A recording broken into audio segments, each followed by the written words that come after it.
Our next speaker is going to be Mr. Grega, sharing his personal experiences in Italy in his talk, Through a Roman Rabbit Hole, Wonderland. Buongiorno. I hated being in Rome. I hated Rome. It was 1967, and I had been shipped off to Rome much against my will, and I hated it. Back then, I was a simple guy from Dundalk. I was basically a kid whose world was pretty much defined by the Dundalk Shopping Center, which is now an historical landmark, and its Reed's Drugstore, and its Rumble Ice Cream Shop, its Strand Bakery with its great Bismarck donuts. I was defined in many ways by the summer I spent at the Sparrows Point Steel Mills for Bethlehem Steel, working in the pipe mills, getting lots of amazing experiences.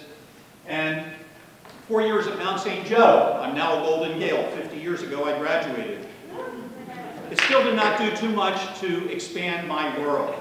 And then suddenly I could begin, as I went into the seminary and I went to Catholic University to finish my BA and MA in philosophy, I began to see the handwriting on the wall. Rome was in my future. I did not like it.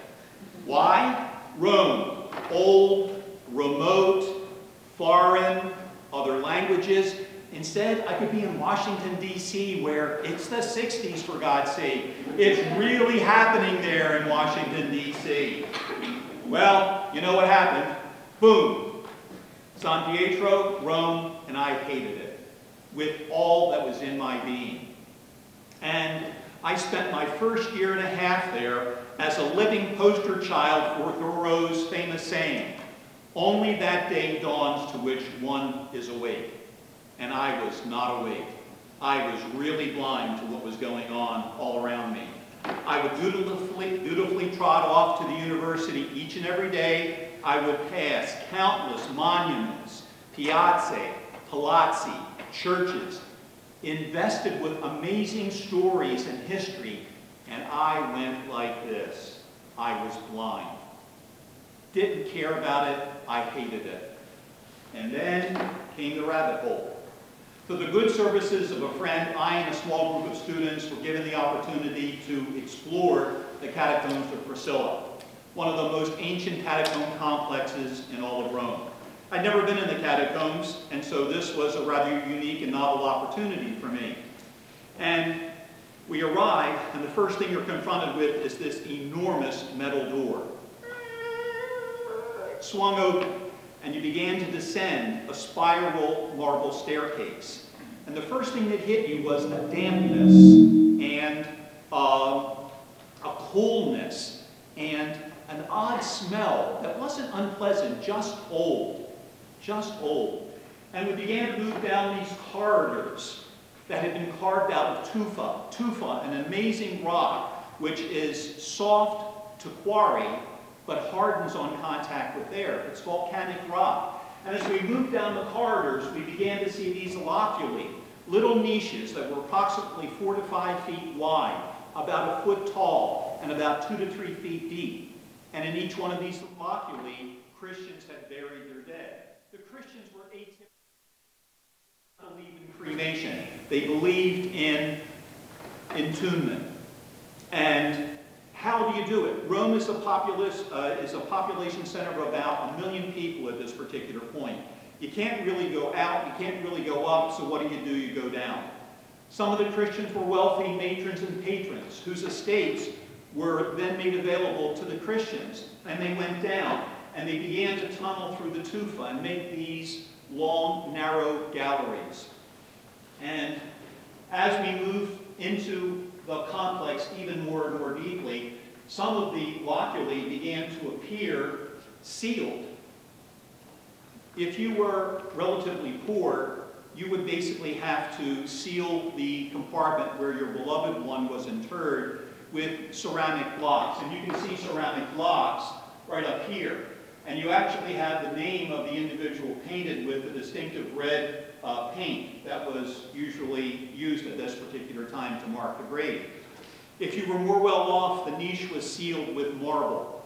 And it was kind of a cool experience, but then there was something atmospheric about it that began to take me over and reshape me.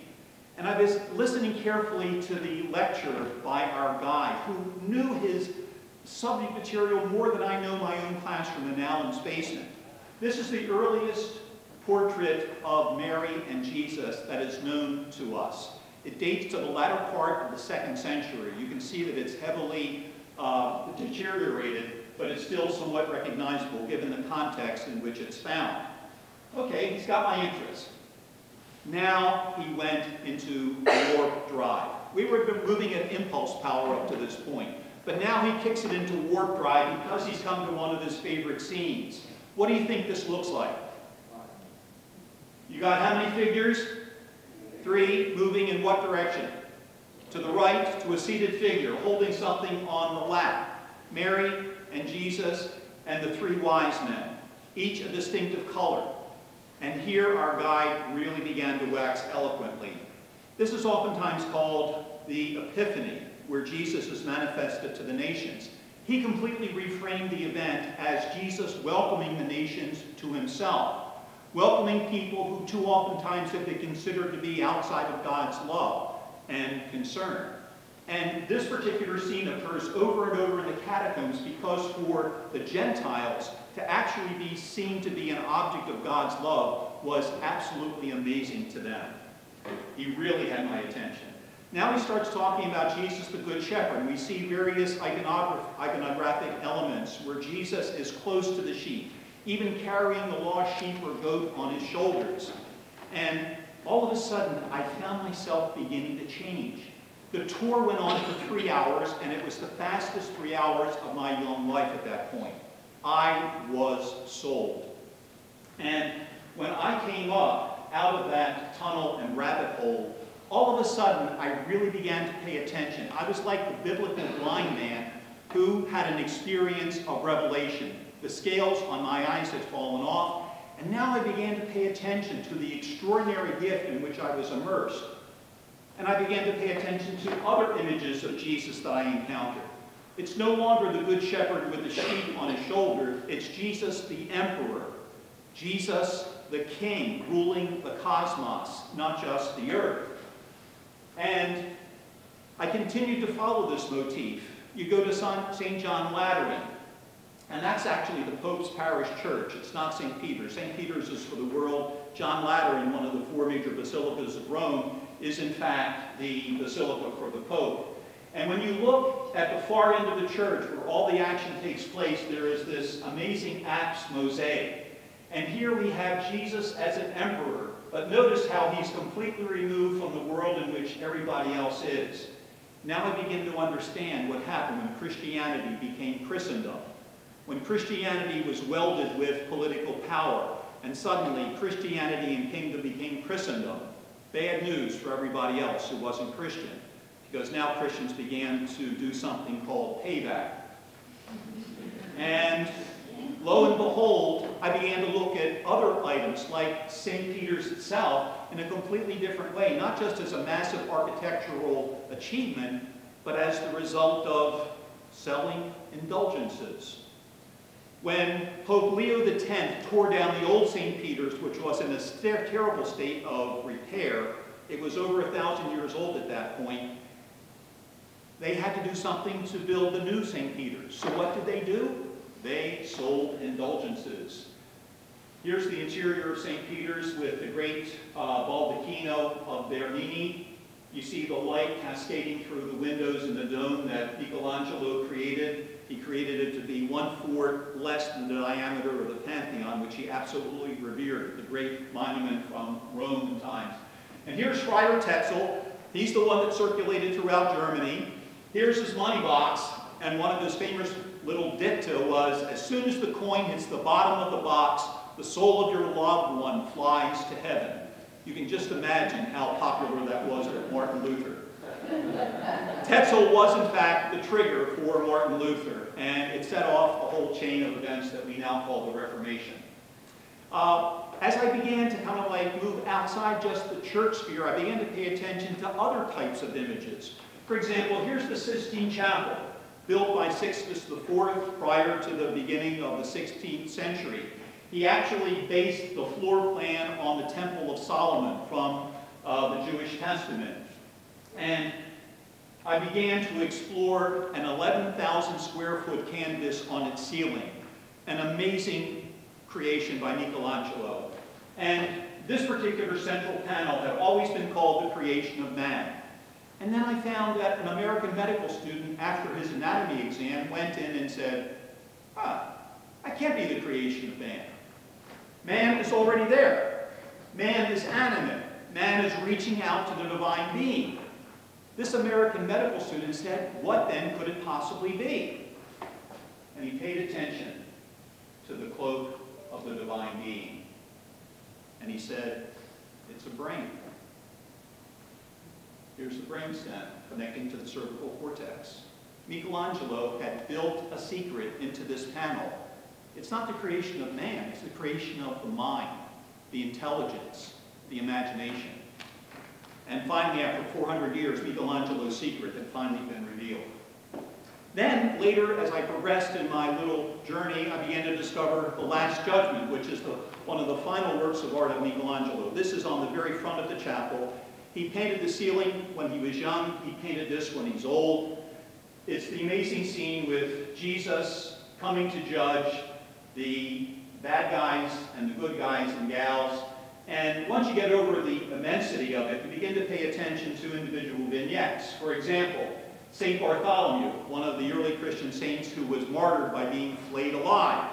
Here's his flayed skin. But if you pay attention to the face on the flayed skin, you discover it's a self-portrait of Michelangelo. The Pope was flaying him alive over payment for the painting of the Last Judgment. Then you get another interesting portrait.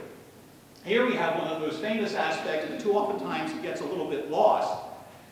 This is Cardinal Biagio da Cesena. When Michelangelo was painted the Last Judgment, he was a thorn, a humongous thorn in the side of Michelangelo, because he basically said, all that nudity is an affront to the church. This is blasphemous. This looks like a brothel's wall. It doesn't look like a chapel's wall. And he just bugged Michelangelo throughout the entire 3 years of the painting.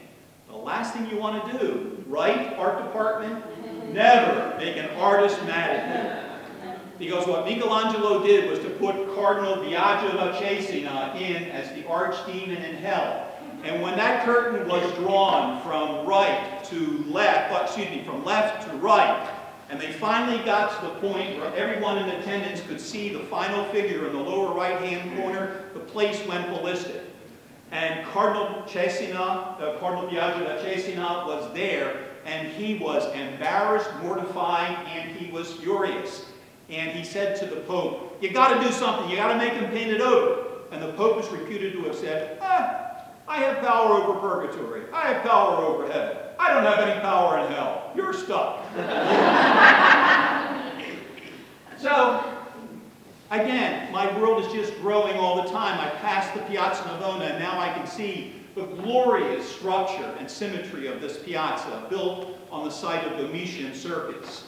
I enjoy smaller wonders like the Fontana delle Tartarughe, reputedly built in one night by a beau who wanted to convince his lovely friend's father that he was really worth something, so he did it in one night. Right, another Roman legend.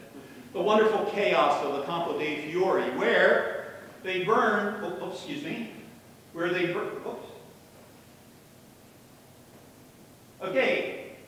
they burned Giordano Bruno alive because he was a heretic, and a century later they erected a monument to him. It's Rome. Rome has its dark side as well. This is a beautiful church called Santa Maria sopra Minerva, and it's built on the site of the Roman temple to Minerva, the goddess of wisdom. It's the only Gothic church in Rome.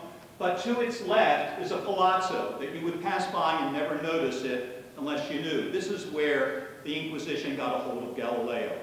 This is the palazzo where they forced him to recant his theory of heliocentrism, which he had picked up from Copernicus. And Rome has an even darker side as well. This is the Portico d'Ottavia, a beautiful covered walkway built by the Emperor Octavian for his beloved sister Octavia.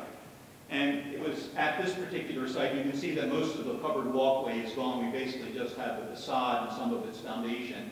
It was on this site on October 16th, 1943, 1,000 Jewish people were rounded up and shipped off to Auschwitz. And 15 lived to tell the tale. And none of the 200 children came back to tell the tale. So Rome has its dark side and its light side. So I'm still a simple guy from Dundalk in lots of ways. I still enjoy going for a nostalgic walk around Dundalk Park, visiting Herman's Bakery, visiting Captain Harvey's sub shop. But I also enjoy Giolini's Gelato. I enjoy taking time in the immense space of the Pantheon. I enjoy the extraordinary columns of Marcus Aurelius. My world has expanded thanks to a Roman rabbit hole. And if I go back to Rome, as I've done 25 times, 8 times with McDonogh students, one of the last places I visit is the famous Fontana di Trevi, an amazing Baroque masterpiece. And I invariably have a nice euro in my pocket.